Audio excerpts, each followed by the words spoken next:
Okay, I'm going to do a little introductory walkthrough on getting the most out of your vacuum through the use of the app.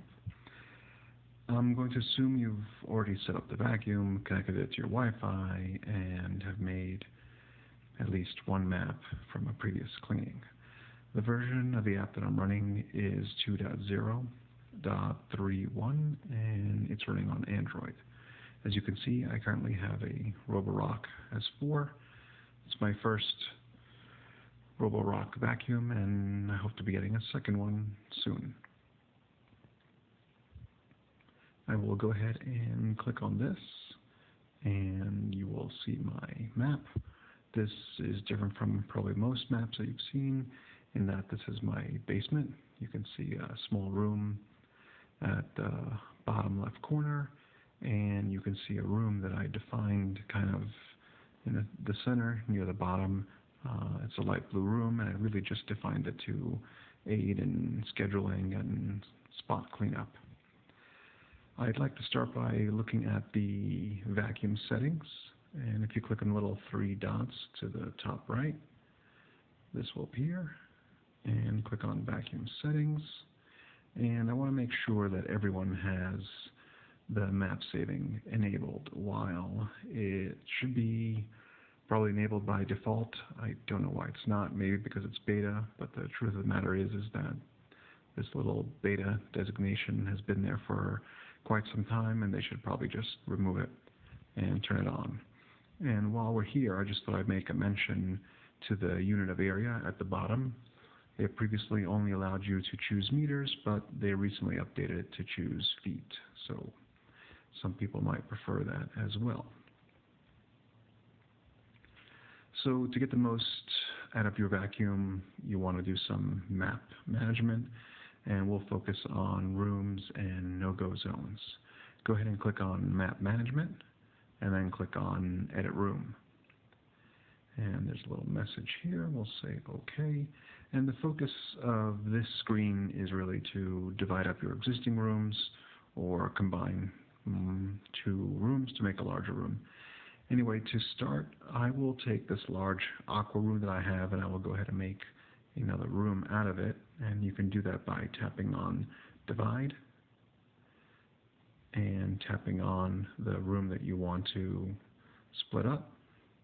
And it gives you a line. You can just move that line to wherever you want to make the split. And then go ahead and tap the check mark. And that's it. You have another room.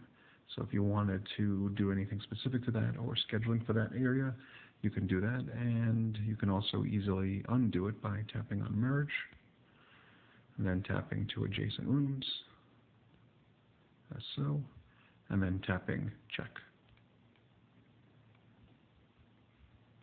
And that's pretty much it for altering rooms. I will go back, and we'll go back to Map Management and go over a no-go zone. This is basically the area that you don't want your vacuum to ever go, and in my case, I kind of have a table and some chairs, and the chairs have some weird legs, so I can quickly define a no-go zone here. Just move this little red box around and kind of drag this in, and I can basically say I don't want the vacuum to ever go there.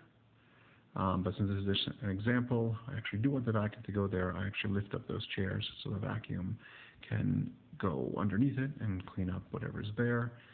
I'm going to move this, but you can also define an invisible wall.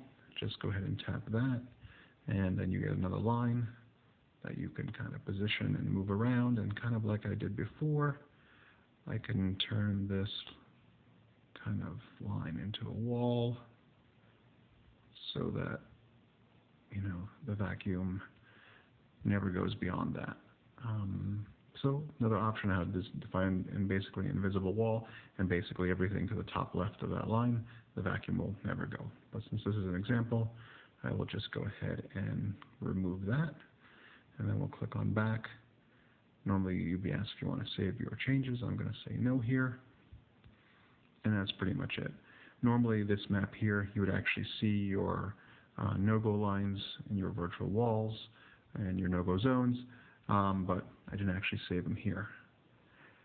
That said, the last thing I want to review is the timers. Although I think the word choice is confusing, I wouldn't call it timer. I would call it maybe schedules. If I tap on that, you'll see I have 3 schedules, and if I go into the first one, you can see this starts at 6:30 in the morning. It runs most days of the week, and the suction power it's using is on balanced.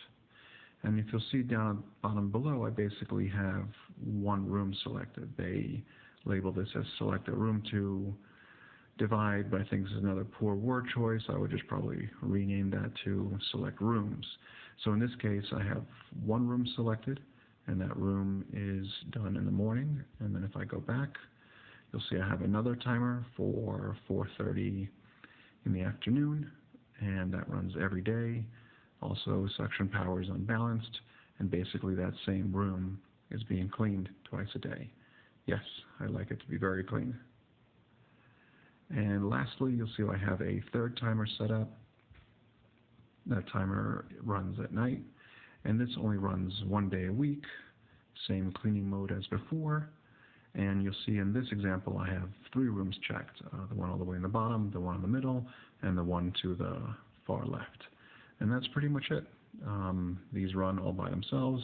I don't do anything. The app gives me an alert when it happens, and basically I don't think too much about vacuuming outside of the little stop and start alerts that I get.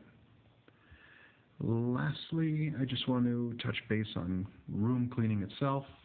After you've defined your rooms and you already have your timer set up, if you just want the vacuum to clean a couple of the spots that you've marked off, you can tap on room and then tap on the rooms that you want to clean. In this case, I will do the one on the bottom and the one to the top right, and then you would press clean, and that's it. The vacuum would go off, do whatever it wants to do, as long as it's in those 2 rooms, and they will be clean, and that'll be it. I hope this video was helpful.